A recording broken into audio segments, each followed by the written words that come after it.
What is up, Retro Maniacs? Welcome to Retro Card Chat Podcast. My name is Mike. I am from Mike's Retro Trading Cards, and I'm joined by two men that after this podcast are starting their TED Talk tour to empty facilities around the country, talking about how failure is actually good. They are Joe Day and EP. What's up, guys? What's up? How's it going? So I was going to lie to our viewers and say this is just a really guava style IPA. No, this is grapefruit juice. I'm dry, baby. Wow. I'm dry for the rest of January, which isn't that It's long. only like a week and a half. But then I'm going to be dry for a couple of weeks in February too. I did this last year. I was dry July-ish. And then we went to the National. This year, I'm dry until I'm a guest pourer at the Beer Fest here in Pittsburgh. So if you're a viewer in Pittsburgh, the end of February, I'll pour you a beer. Come on out. Wow. EP, we might have to head out to Pittsburgh. I know. Sounds like a lot of fun. It's always a blast. I made the website last year. Wow. My picture was on the website for it. It was really ridiculous. Galactic superstar. I just pictured it like your screen here, like just your face being on the website, not just you pouring beer, whatever, just your face. It's a good How's time. it going, EP? Great. I'm not going to have an ice cold, refreshing adult beverage, because I wouldn't do that to Joe. I'm going to have I have just a cola, so I'm not going to have a nice refreshing. You showed the back of it, or they're not a sponsor, right? No, they're not a sponsor. Not sponsors. They're not Jack Daniels or Google Docs, are they? If any cola manufacturer wants to sponsor our podcast, please absolutely hit us up. Yeah, definitely. Get in line between Jack Daniels, Google Docs, and Monster. We're gonna land one of these. I'm not sure which one it's gonna be. None of them are card related for some reason, but well, I am just drinking my refreshing Starbucks coffee. Highly recommended. But yeah. Man, that one's bad. Gotta throw it out there. Yeah, we are bad. What? I don't even know what you're talking about. Oh, so what a week. I don't know how you guys did this week, but I'm guessing you probably had a better week than the card companies had. Yeah. This was a great week for us because we were kind of lazy talking about what kind of topics. We usually push it off to the last minute, to be fair. But this week was great. It was just like the card companies were like, no, guys, we got this. We've got you. This. Hold on. Yes. Don't worry about it. We're going to give you lots of stuff to talk about this week. Yeah. I mean, I don't know, EP. Do you have a good week? How was work? I mean, work was, I had to work some extra hours. I had an extra day, but still was a better, my optics are way better than the optics for the card companies. That's for sure. Oh, so I guess might as well get right into this. I guess we'll start with tops. I don't know. We have a lot of choices this week. Let's start with tops. Apparently, the Babe Ruth cut autograph from Inception Baseball is likely a fake autograph. Not a good way to start off your week, but yeah, I personally think this is the biggest story of the week. How do you not make sure that's authentic before you put it in something? So playing very, very devil's advocate here. I get it a little bit because especially with, I've talked about before, I was involved in politics quite a bit. If you go to a rally with, someone like Obama or Trump or whoever, and you hand them your book to get autographed, or they take them in the back and they're all auto penned. A lot of times secretaries do sign stuff. So it's lazy to me that they didn't do their due diligence and look at the dates, because at a certain point, his administrative assistant started signing his stuff. So that's just lazy to me. I understand that you can be confused because apparently this secretary had signed a lot of stuff for him over the course of quite a few years. So, and the lines kind of get blurred a little bit on where his ends kind of and hers begins. I heard it was a nurse, a caregiver. Was it a nurse caregiver?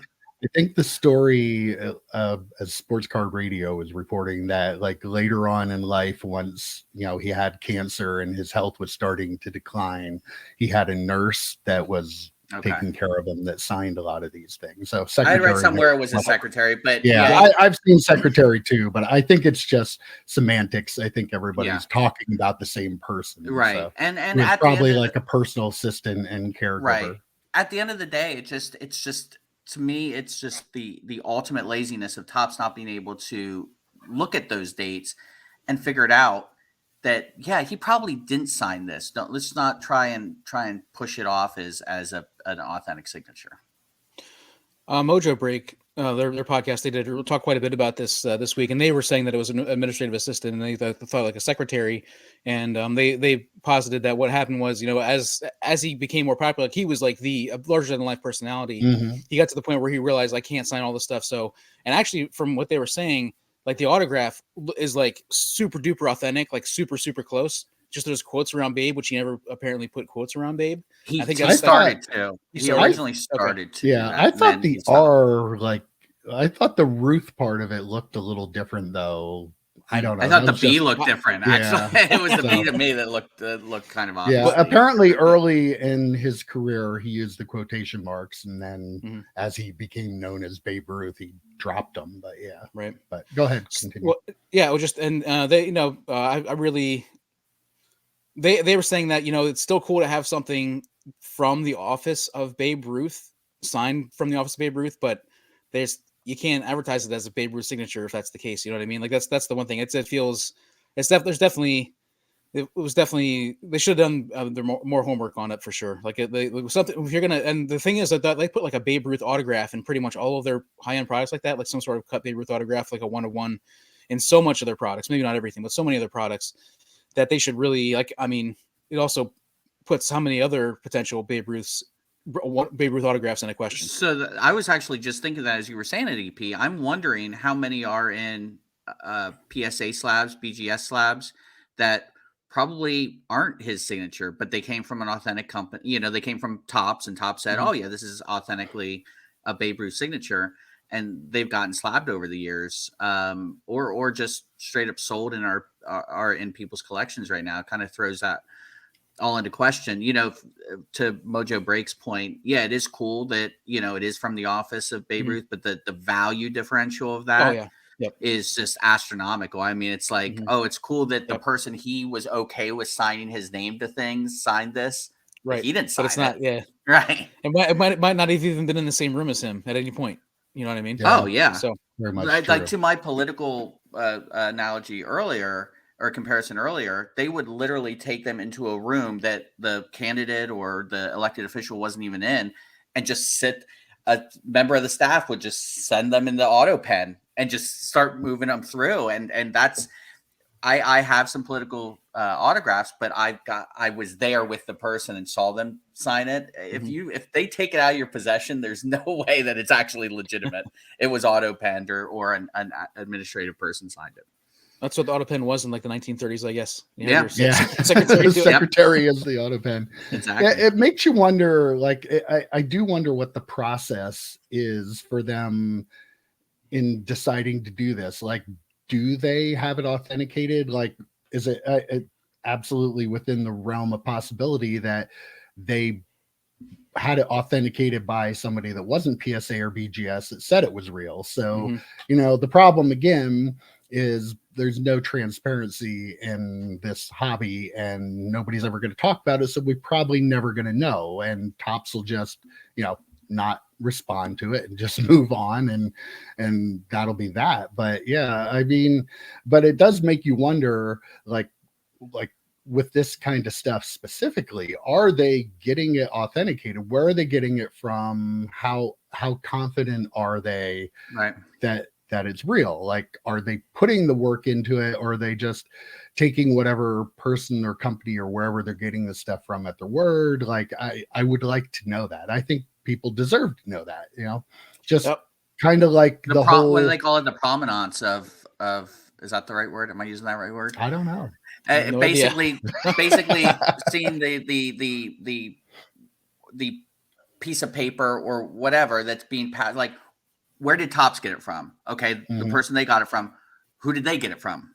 Who did they get it? Like, at what point can you like trace the lineage of this that you can factually say, oh yeah, this is definitely from Babe Ruth, or it's definitely from Babe Ruth's secretary, nurse, whatever, and there's some sort of lineage to that item. I also wonder if there are authenticators out there who, like, they're okay, like they authenticate those signatures from that secretary as the official signature because there are so many of them out there and because it's so prevalent. I wonder if there was a decision made to stop that or something now, or who again, like you said, there's no transparency. Well, we'll never know how any of this works. But like, I wonder if it's been okay until now, but somebody decided, nope, we're not going to authenticate those anymore because we're getting banged on too much about unauthentic autographs. So now we're going to start. Right. And wouldn't it be funny if it's like legally back in 19 whenever legally that was his signature because that person had power of attorney or that person was okay that opens up a whole new can of worms. Right. that person signed stuff. Let me throw this idea out there. What if PSA is wrong? Like this, all of this is pretty much because somebody, they did the quick PSA like opinion on it, and PSA said it was likely not authentic. Like at the end of the day, PSA is not the only company that authenticates autographs. There honestly are people out there that do it better than PSA does. But what if they're wrong? We've seen them be wrong before. We've seen them say things that people knew were authentic aren't authentic. So we've seen them authenticate actual non-autographs, like printed autographs on paper. That's like the turn back the clock cards. You know what I mean? I mean, that has to be at least a small possibility in this case. Maybe it is real. Maybe PSA is the one that's wrong. I don't know. We don't know. I have a great idea though. Why don't you stop taking all these great old historical items that have autographs on them and cutting them up to put them in a damn baseball card? Why don't we just leave them be as they are, intact, and maybe find another way to sell your product? I don't know. I've never liked the taking older stuff like that and cutting it up and putting it into cards. I think EP, you have a different opinion on that. I'm not against it, but I also like cut autographs are not something that I seek out in any way. I mean, I think it's cool to have stuff like that of people you can't get autograph stuff from anymore. But I'm not gonna like die on a hill saying that they should stop doing should stop or should not stop doing it. You know what I mean? Yeah.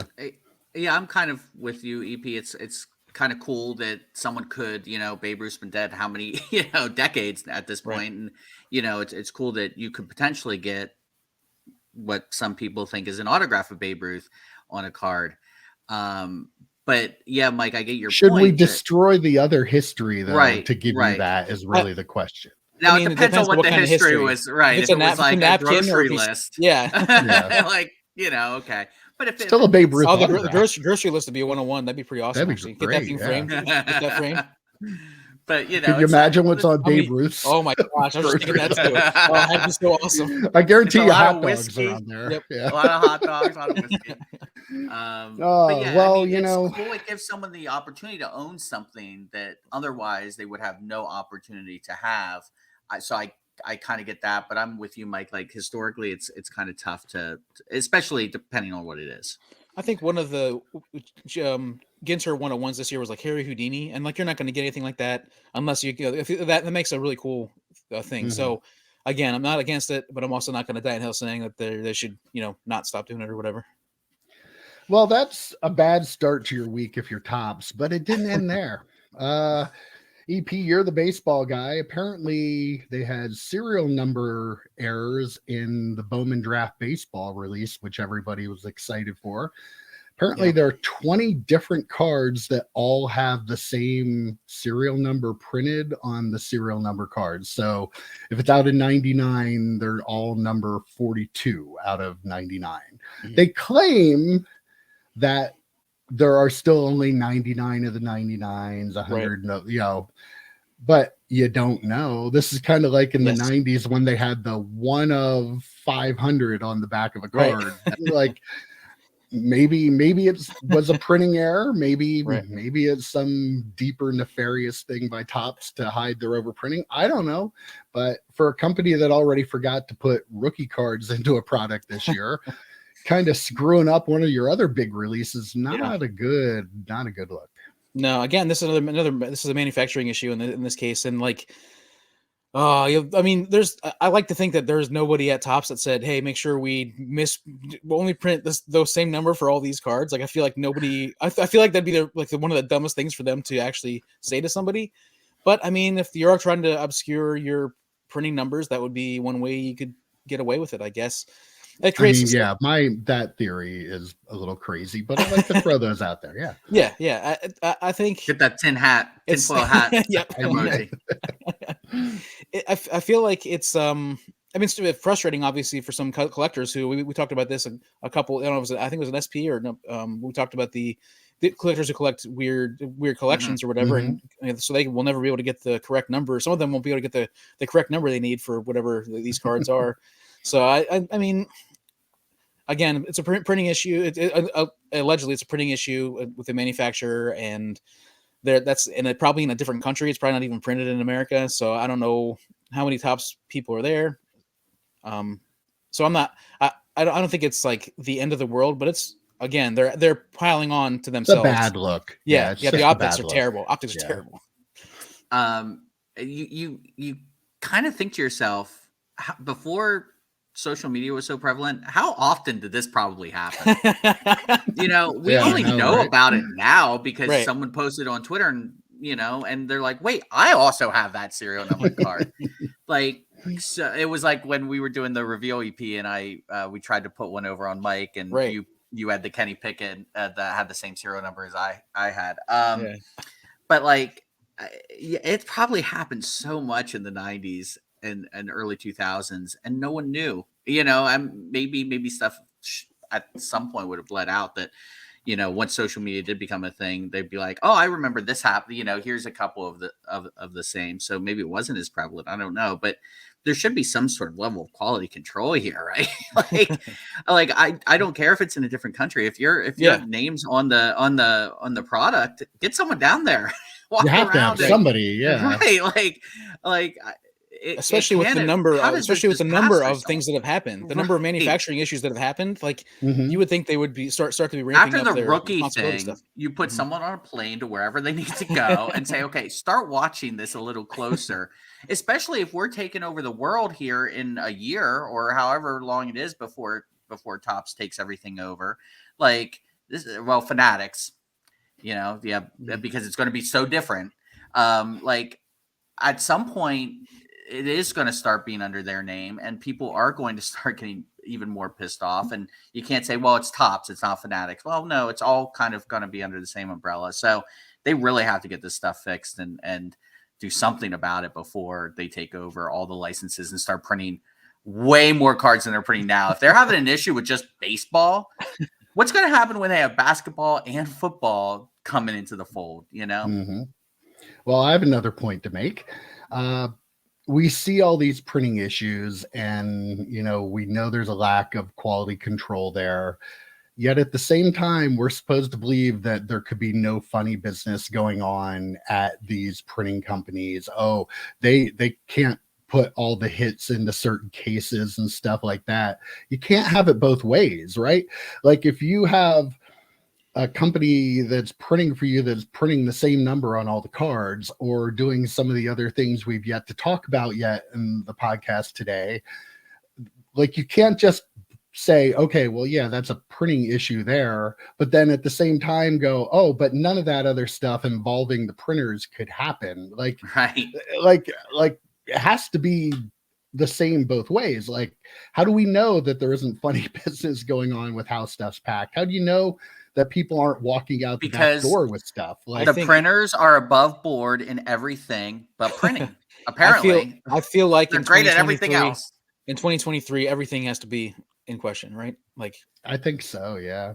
I mean, what would we talk about if we didn't do that anyway, right? We have a lot of content that we don't even talk about on the pod that we could definitely throw up and people would watch. Well, speaking of printers making errors, I mean, there's plenty of them. Take your pick. Yep. We're going to start on Panini now. Panini's bad week started with the Spectra Football, the monumental memorabilia. There are some cards out there, really cards with a nice big patch on it, and some of them have the wrong teams. What was Sauce Gardner? Is that Sauce who? Gardner. Yeah, He had one of the best. not releases. only a Commanders. It was not a Commanders patch. Right. It's a Washington Redskins patch, which Yeah. I thought they were done a couple years ago. But yeah, um, Well, you I gotta know. use them up, Mike. Come Yeah, on. yeah, that's true. Just Yeah. leave them on the shelf. I mean, let's be real. They're probably cheaper to buy those than the new Commanders probably. jerseys. Since all this stuff's just being bought at Walmart anyway. So Yeah. yeah, I mean, I know this kind of stuff always happens. You know, Ziggy No made the comment about, you know, the Billy Ripken card and stuff like that and being printer errors.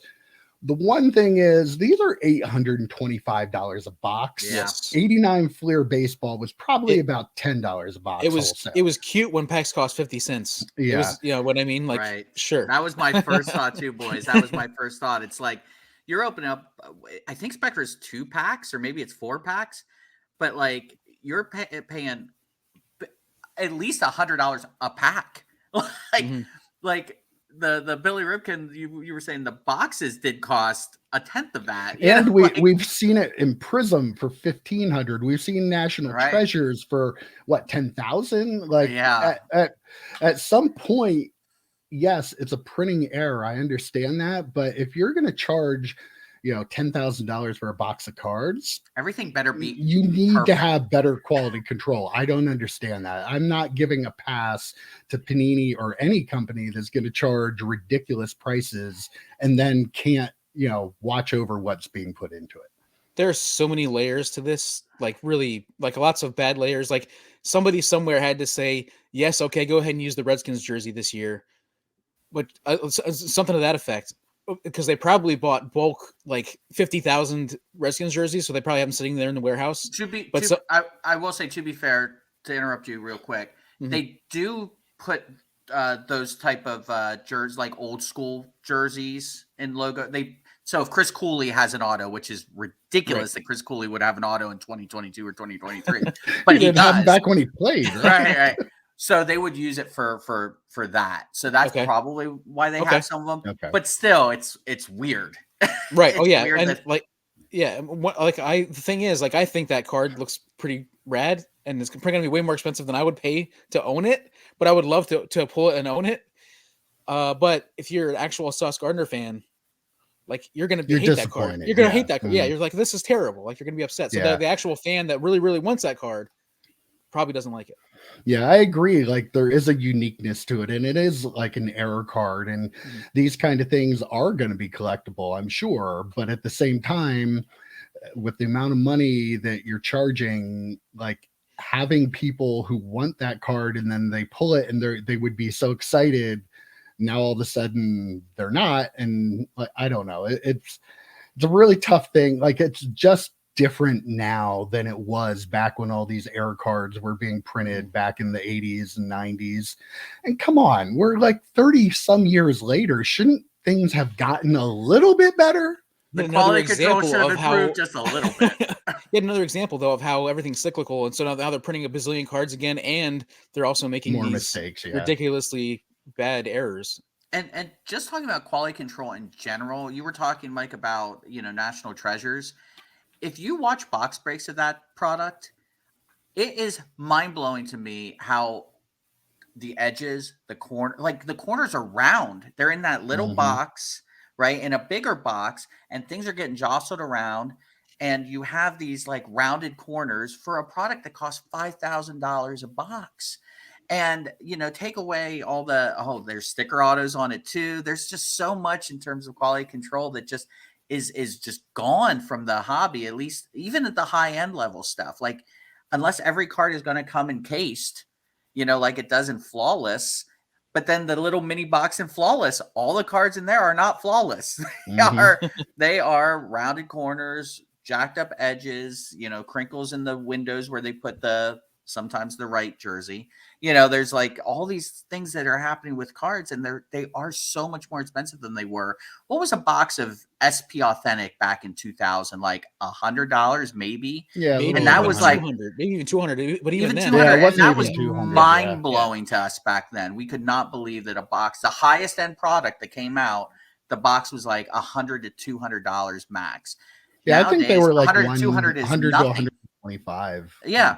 And nowadays, 125, you can't get a pack of cards for that. And like, I hate to say everything needs to be perfect at that point. If you're spending that much money to produce a product, everything needs to be perfect if you're spending that much money to produce a product. Yeah, if a product is too expensive for me to even watch the break on it, like they cards better be darn good. Like they better be come out pristine. Like maybe not center perfectly, or maybe the autographs aren't all perfect, so they're not all going to get a PSA 10. But seem like they should be way better than they are out of the pack. The packaging is pretty bad on a lot of Panini products. Like we've never really gotten into that, but yeah, they're like, I know Select Wrestling, if you open up the hobby box, the packs are just like flying all around in there. Now they're a chromium card, they're a little stronger card, but still I like, there are much better ways to package stuff that I just think they don't care. They're cutting corners to make as much money as possible. Yeah. But I want to take a minute here. Our old buddy Ziggy No, he posted a video today about, some of the content creators that were talking about Panini and complaining about, the Sauce Gardner card having the wrong patch and using products like just off the shelf products for the patches, and people saying how bad that was. And he challenged content creators to, instead of just bitching about everything, give a solution. So I'm here to give my solution. You have the NFL. Take the NFL, for instance. The Department of Defense paid them a lot of money over the years, millions and millions of dollars for the salute to service. That's not just something that the NFL did on their own. I think a lot of people might think it is, but it's not. You have a new company in Fanatics taking over the whole business here in a couple of years. Michael Rubin has talked numerous times about building relationships with the leagues and with the players. My solution is, you, instead of being like Panini is now, instead of being like Topps has been forever, where you just get a license and then you try to make as much money as you can printing stuff on it, have an actual relationship with the companies that you're doing business with.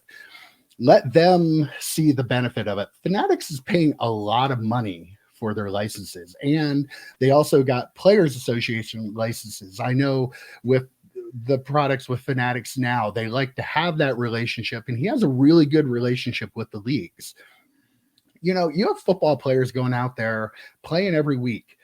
You could make a deal with the league and with the Players Association that we need this many jerseys that you wear in a game, and that player, you work this out financially, and that player will wear a couple jerseys. Like a player can wear 2 jerseys in a game. Yeah. You say we need 3 jerseys of this player that he wears in a game. Like, I feel like that is a simple solution that any company who actually wants to work with the league they'll find a way to do that. If they can take millions of dollars from the Department of Defense and do all this stuff and have all the players and the coaches wearing certain gear that they're selling and whatnot, you could pretty easily work some kind of deal where the players, in these games will wear 2 jerseys or 3 jerseys, and 3 of them will go to Fanatics to use for the production. Change them out every quarter. Change them out. Yeah, I mean, it's a very easy fix. Baseball, holy cow, you have all these games that they're playing. Basketball has a lot of games. Hockey has a lot of games.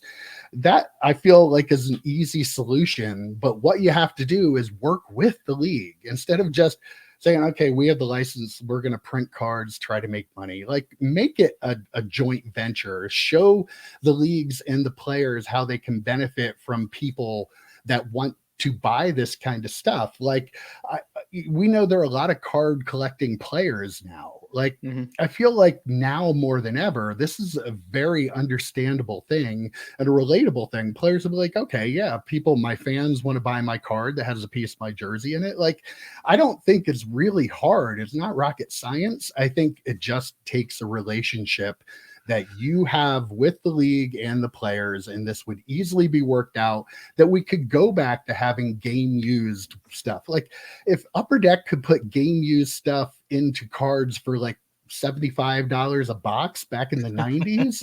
Kind of feel like you should still be able to do it for $2,000 a box now, but that's a whole different argument. I'm not getting into that now, but that's my solution. That's so as we started talking about this, no joke, I wrote multiple jerseys on my napkin here because I was going to bring that up. That's, I mean, it's a great, and or do preseason games. Like some of the players don't even play in preseason games, but they're still dressed for it. Snag their jerseys from that. You know, Ziggy made the point, and I get it. A lot of players now are thinking to themselves, well, this jersey that I'm wearing in this game is valuable. I want to either keep it or make money off of it. If you're getting paid, especially making a deal with the Players Association, that needs to be part of it. Show them the value jersey needs to of be giving up your jersey for a card, right? Because your fans and these people who enjoy the sport you play want to collect those too. Right. And like, I can understand if maybe it's your last game with that team or, you know, it's a championship. You can make that game part of the contract though. Like you could say, listen, if I score my 50th touchdown, I want to keep that. You know what I mean? And exactly. You can make that part of the contract. And that's the other thing, like game used gloves. Like does a player go home after a game and literally take off their entire uniform and put mannequin up for every piece of it? Like, you know, like, so, okay, sure, keep the jersey, but give us the gloves, give us the, you know, give us the cleats, give us, you know, there are other things that you could turn into game used memorabilia. Footballs. How many footballs are used by each team during a game? You know, like, isn't it like they're allowed to bring like 75 footballs each or something like that? Like, there's a lot of footballs being used by each side. You can use those. This is a game used ball from whatever game. It's so much easier than other people are making it out to sound. Like there's really are just simple common sense solutions that I don't understand why no one has thought of before, and they're just kind of okay with it. Oh, well, whatever. The card companies just do what they do. They don't. Yeah. People keep. They don't do anything different. Yeah, right. And it does. It comes down on us because we buy it and we complain, but we still buy it. And at the end of the day, all the stuff we complain about here, everybody that complains anywhere about it, it's really our own damn fault because we're the ones letting it happen. So. Yeah, I was just gonna say like this. If it feels like the hobby legacy thing. Where they're just not, they don't do it because they don't think about it. They just do what they do, like you said, Mike. And I don't think anybody's probably thought of the contract thing. Like if you could contractually, like if you set that up, like that's perfect. That's such a brilliant idea. Give me a call. Well, speaking of legacy, I don't know if you saw this week, somebody opened some legacy football. And wow, that was a great transition. Holy shit. That was good. As soon as he said legacy, I'm like, oh yeah, we're moving on. He just set him up. Mike just spiked it down. The last card in the pack, I saw the one breaker opened. There was a Topps Finest soccer card at the end of it. Now, obviously, this was another printing issue. This kind of stuff does happen. Both companies will use same printers, but it's kind of funny. Like, it's hilarious. Kind of funny. Yeah. The breaker's reaction was like, it was just kind of like, hold on. He was like, boss? Boss over? And then he said, this is going to end up on Sports Card Radio, which it did. So that was hilarious. But one other issue to wrap up Panini's bad week, and this one's not a printing issue. They substituted a Dante Moncrief autograph card for somebody who had a CD Lamb redemption card. Now, you know, people who want to defend Panini, you can't defend this. This has been the biggest thing all along. We've seen the court rulings have been going in their favor about the redemption stuff, and they're allowed to just decide what is equal value. So apparently Dante Moncrief is of equal value to CD Lamb. That's just, I mean, you're saying F you to the people that collect your product. You know, somebody wanted a CD Lamb autograph. They were excited to do it. They might collect that guy. Now, I know CD Lamb is really bad with signing his stuff. See the Leaf lawsuit against him. So, yeah. Right? Yeah, Leaf they did. Won that. And then he signed. So I know the issue with his autographs is probably him, and I'm not blaming Panini for that. But come on. You can't say that Dante Moncrief is equal value to CD Lamb. Yeah, who makes that decision, and how do you ever come up with that? Like you come up with it by looking around and seeing what you have. You put a and trained going, chicken into the factory, and they just go around and they pick pick out a up a player. card, one of the ones they have, and that's what they send you. Yeah. it's so not close. It's so far. There's those two players are so far away from each other. It is ridiculous. And we're not going to call CeeDee Lamb a Hall of Famer, but he is one of the best receivers in the game today. And Moncrief was never that. So No. like, I don't understand who could decide. When I first saw this, the tweet about it, I'm like, oh, Michael Pittman for CeeDee Lamb isn't great, but I get it. Right. And then you guys are like, oh, it's Dante Moncrief. I'm like, Jesus H, that's not great at all. Yeah, that's can you imagine in our fantasy leagues if someone traded CeeDee Lamb for Dante Moncrief? We'd lose our minds. Collusion. That's how they should figure out equal value. Right. They should they should use the trade calculator for fantasy football. Right. Get the Fantasy Pros contract. There, another problem solved. I have another solution to a problem. We need to send 7 Dante Moncriefs to make up for this one CeeDee Lamb. Yeah, if you go to fantasypros.com, they have a dynasty trade value chart. Calculator. Just look at it, and that is how you can determine what's equal value. There you go, Panini. Free advice. But so the CeeDee Lamb thing, not signing it, and it kind of being his fault. We're gonna talk about Leaf here shortly, but I will say, good on Leaf for going after him, and saying you need to sign this stuff. And we were just talking about Rubens and Fanatics making deals with the Players Association. This needs to be part of it. Mm-hmm. This needs to be, if you don't sign your stuff by X amount or X date, you lose X amount of your money that you're getting from this deal. Like, you can't. Well, I think CeeDee Lamb took Leafs money and then he did. Never signed That's it. what I'm saying. So Fanatics needs to say, if you don't sign your stuff, we're taking that money back. Like, you need to sign on the dotted line saying that, because it's absolutely ridiculous that that players can get away with this. But again, try to educate them to understand why it's important. Like, understand it's not just so company X over here can make money. It's because you have fans who will enjoy these cards with your autograph on them. I think the problem is with certain players, and I don't know if Lamb is one of these players, but there are players out there that don't take anything they don't take anything seriously that actually made them a star. Like, it infuriates me when players make fun of fantasy football. A player that no one would give 2 shits about if they weren't on fantasy teams. Right. This feels like that to me. Like, the NFL would not be anywhere near as popular as it is. Nowhere near as popular. Would sports even be as popular as it is right now?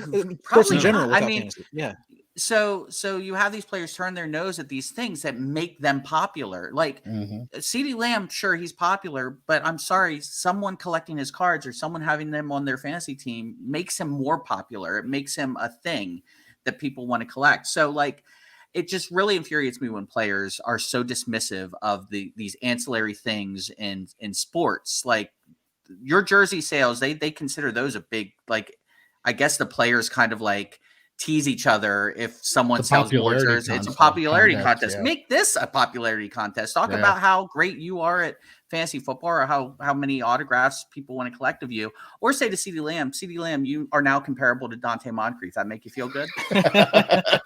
So that'll get him to sign. That might get him to sign stuff. But then onto the Panini side of it, this is just absolute, just what's left. What do we got left? Okay, Dante Moncrief, bring it down. Hey, the guy has a Tom Brady. Tom Savage starts with the same first name. Let's just give him some Tom Savage autographs instead of Tom Brady cards. Like, come on. It's just, or just give him money at this point. Give him. I'd take Panini points. Yeah, definitely over Dante Moncrief for sure. There's somebody crying in the corner saying, "All we got are these Moncriefs. I hate giving out these Moncriefs. Why is it always the Moncriefs?" We got stacks and stacks. Also, poor running Dante joke Moncrief. In the office. Yeah, yep. Poor Dante Moncrief. Well, he's become a joke. He's a meme, as the kids like to say. All right, so the last company that had a little bit of a problem this week too, Leaf, decided to sell a prayers answered Damar Hamlin autograph card, one of their, made to order ones. I think they're $250 or somewhere around there. I'm not sure what the number was. And they're going to donate a portion of it to his foundation, a portion of the proceeds. They didn't even say it was a portion of the proceeds, right? They just Or said they're going to make a donation. Make a They said- donation to, yeah, that's right. Yes. Make a Yeah. donation to his foundation.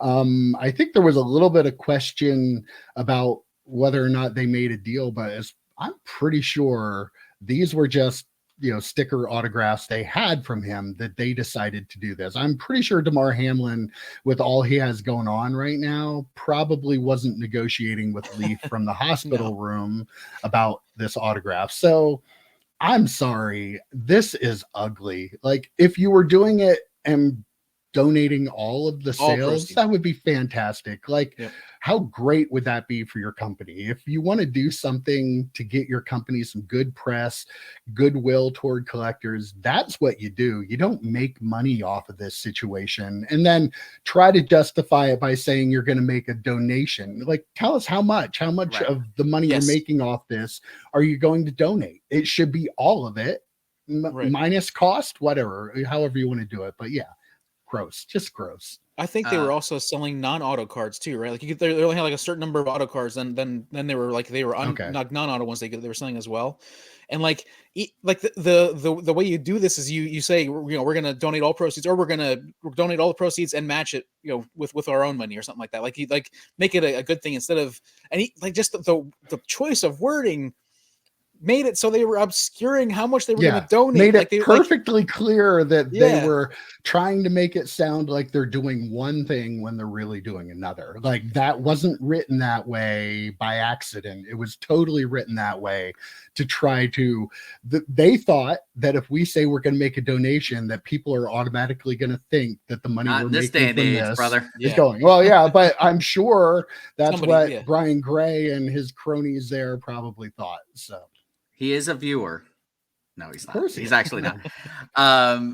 When you said we're going to talk about Leaf having a bad week, I don't know why the first thing in my mind was, are we going to talk about Brian Gray making a card of himself where he has like an 8-pack and a superhero cape? Oh my But, God, I missed that. Did he? Yeah. Yeah. You didn't see that? Oh, Yeah. How did you not send me that? Like, how was that not sent in the Did you group see chat? it, EP? Did you see Yeah, I it? I'm saw the it. host saw of it, the yeah. podcast. You need to send that information to me. We'll just throw it up there, Wow. I was like, Mike. what's- Just throw it Throw up it there. up. I'll Yeah, put just it- throw it up, Mike. I'll throw that up there. Holy I cow. threw up Wow. looking at it. Oh, If you can make man. that card, dude, you can make a Jimmy Dix card from Last Boy Scout. I'll just send that one there. Yeah. As for the Hamlin stuff, yeah, I mean, it was written, the way it was written in a way that you thought, of course it was written that way, right? Yeah. Like, you're like, Yep.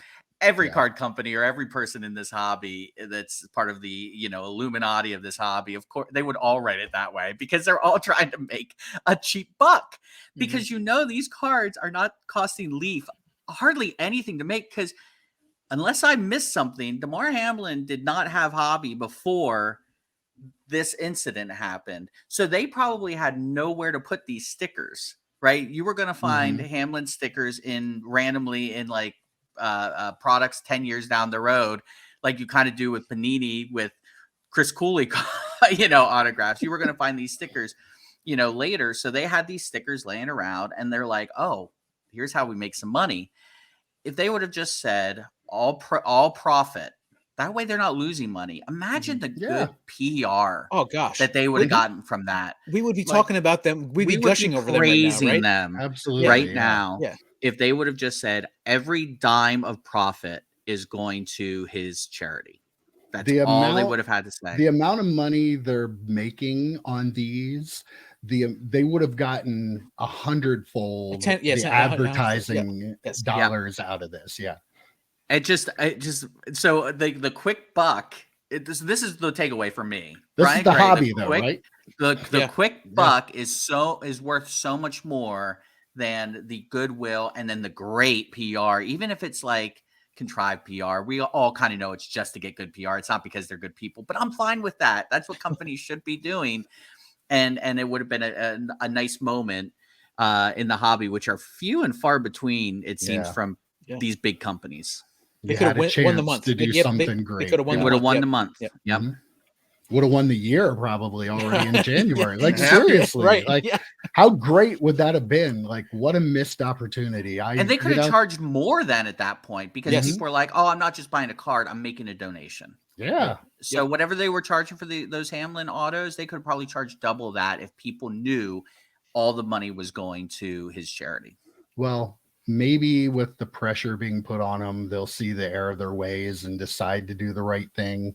Not quite the same when people have to convince you to do the right thing, but Right. I would still applaud it if they decided to do the right thing. All right, so we've heard the evidence. We've heard about Topps Week. We've heard about Paninis. We've heard about Leafs. Now I challenge you two and myself to pick the loser of the week. Loser of the week. Yeah, throw some kind of fancy thing in there. Yeah, So on theme music and everything. Yeah. yeah. For me, it's Leaf. I mean, they just printing errors, all that stuff. Those are mistakes, and I can kind of see past mistakes. What Leaf did was just skeevy, sleazy, disgusting. Are we still talking about the Brian Gray card, right? Oh, I'm talking about I guess the Damar. All Take your pick. Either. they apply to both. Yeah. Easy, sleevey, disgusting. Apply to both things. But yeah, for me, it's Leaf for sure. Yeah, all the printing stuff, it's lackadaisical, it's laziness, and or not understanding the Babe Ruth thing. There's a bunch of different things there, but the bottom line is that Leaf actively did this. Like they decided to do this and put that wording on like that, and that it probably went through like multiple people. It had some people look at it and say, "Yep, that's what the wording we want. That's what we're gonna do. This is our thing." And the hobby. A lot of people in the hobby take advantage of situations like this. They'll put up cards of people who passed away or whatever. And I don't begrudge everybody that does that. It's kind of a thing that happens in the hobby. But for it's still gross for sure. I've never done it. But for a company to do something like that and not take advantage of the opportunity to go above it and make that huge donation, like it just feels really, really gross. Well, before I give you my loser, I just want to say, Brian Gray, I told you Fanatics was going to buy Topps. I told you. You argued with me. You tried to make me look like an idiot, but I was right, and you were wrong. Throw that up. Throw that up. That tweet. You aren't going to get DMs investors together to buy Topps for $500 million next day like you told me. I knew that wasn't going to happen. I knew that was the only play. You were wrong. But anyway, my loser of the week is Leaf. Same reason as all you guys. I have no grudges against anybody involved with that company. But yeah, just gross. I mean, do the right thing. Like, why can't we do nice things in the hobby instead of people trying to make a buck? Like, it's the frustrating part. There are so many people involved in this hobby who enjoy it for the right reasons, who would do the right thing in that situation. But it seems like the biggest people in the hobby are the ones that just try to make a buck. Like, I feel like, and I just thought about this. The crazy thing is, I loved how both teams kind of like the teams were crying, and like there was just like a crazy outreach on the field. And yeah, and that one. I mean, not that they were crying. I know. The moment hit all of them, and then they canceled the Exactly, game. I mean, almost didn't cancel the game, but they ended up canceling the game and never played it. And all this stuff about such a good moment in the hobby, and the charity like goes off the charts with the money, and then this happens with these cards with this from a card company, and it's like it's so much the opposite of everything else that happened around this entire thing. And imagine the look to the people who aren't involved in card collecting that see something like that. Like, come on. Like, there's a reason that people that don't collect cards think we're all like weirdo idiots, and stuff like that. And unfortunately, the bigger companies do this kind of stuff a lot. And I'd say it's frustrating that, like for the most part, the stories that, make the real news or whatever are like scandals, like card trimming scandals or something like this. And it's like, oh, well, the good stories will balance it out, but there's never any really good stories. It's either a card sold for a lot of money, which isn't really a good story, for the general public. They're just like, who would spend that on a piece of cardboard? and then stuff like this, there's never really those feel good card stories out there that you can like grapple onto. But you know, this may look bad, but look over here. This is something that looks good. There's never that. At least I haven't seen it. You know, we've talked In a while. about a lot of bad stuff today, so I want to end the podcast with something good. I want to talk about, you know, we love to collect. We all have our PCs. Joe, you have your Tom Brady collection. EP has the biggest junk wax pack collection this side of the Mississippi. I'm into my Paul Heyman cards and other wrestling, but I wanted to talk quick a little bit about how we want to expand our collecting. What is one segment or type of card or something that you don't currently collect that you would like to get into? EP, start us off. Yeah. So I listen to some podcasts when I'm driving and that sort of stuff, and one of them they were interviewing a Canadian man who's a big fan of hockey, and apparently there's like this really like the number one pick this year is almost like a slam dunk type of player, and he was talking about how everybody's going to be buying cases of Series 2 Upper Deck into 2024 or whatever when his card comes out. So I can see myself I think it's 22, it might be even be this year, but I could see myself buying a case of it to get multiple Young Guns and some of the Young Gun like the different parallels and stuff.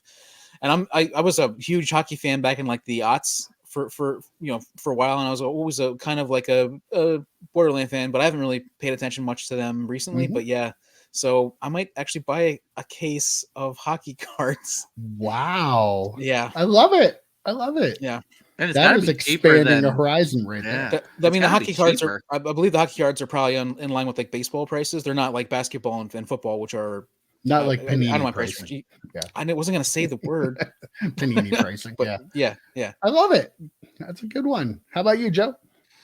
So I am going to, and I kind of cheated because I already pre-ordered something to start. You know, I'm pulling the EP cheating gimmick out. EP probably already pre-ordered a couple cases. Yeah, that's actually I didn't even look at the prices yet. But I collect when I collect Marvel cards. It's generally I'll open up boxes of Marvel cards from the 90s because they are a little bit more affordable. They're not as flashy, but I already pre-ordered a couple of boxes of this. But I plan on my new thing is going to be buying at least a box of the ultra modern Marvel stuff that comes out every couple of months. So I missed out on the Spider-Man metal, but I have the Fleer Ultra Avengers coming. It should be out in February. So I'm going to try and buy some of the high-ish, and they were about $300 a box. But I'm going to try and buy some ultra modern Marvel cards. Nice. Going to make for great content for the channel too. We're going to have a couple of rip roasts, I think, in February. Yeah. Speaking of which, I bought a box of WandaVision for my wife, so maybe we should rip roast that for the wife. Yeah, I was excited about it actually, so that's kind of cool. All right, well, I'll finish this up. I've decided that I want to get into collecting rock and music cards, more so rock.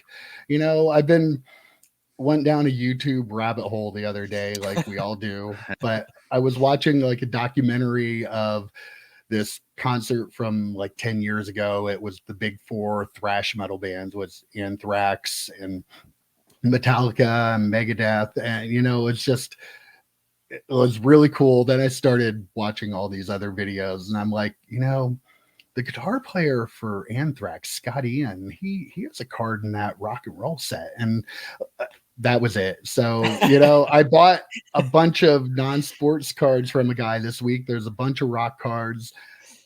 I actually bought a box of it last night as well. Nice. Oh my God, of course. And yeah, I want to send some of those guys in and get them graded just to have for my collection. It's not, you know, I know it's a growing segment of the hobby, but like I'm not getting into it for that. It's just because I have, you know, a lot of guitar heroes. I play guitar. I've been into this kind of music, heavy music for a long time. And, you know, I spend hours on YouTube every week watching like guitar amp demos, watching like interviews with different guitar heroes I've had from like the 90s and stuff. And I'm going to branch out into some of the cards. That's Wait awesome. a minute. That's so awesome. If someone joins our channel here in the next couple of months, they're going to be very confused about what we're about, because I'm going to be ripping a box of Ultra Modern. EP's going to be ripping hockey cards for the channel, and Mike's going to be ripping rock and roll cards. Very eclectic. Got to keep them guessing. Yeah, very, got veering guessing. right on the channel a little bit. That's right. Well, I got to say one other thing before we go. If you ever have a chance, if you seek this out, try to find a French Canadian and have them say the word rookie. It's awesome. okay. It just sounds awesome. That's it. With the French Canadian accent, it's a unique sounding word, more unique sounding word with the French Canadian. It's great. I will try to look that. Can you find that on YouTube? Or I mean, do you probably have to go like you have to like you have watch to go to Canada? Google search that's hockey be. breaks. Hockey breaks on YouTube. You probably eventually find somebody who's Canadian. French Oh, okay. Canadians Yeah. and rookie. Yeah. Awesome. Well, guys, a pretty good chat this week. I think we said all that needed to be said. Hopefully, everybody will have a better week next week, right? Hopefully. All right. We'll see you next week. Take care, guys. See you, Adios. boys.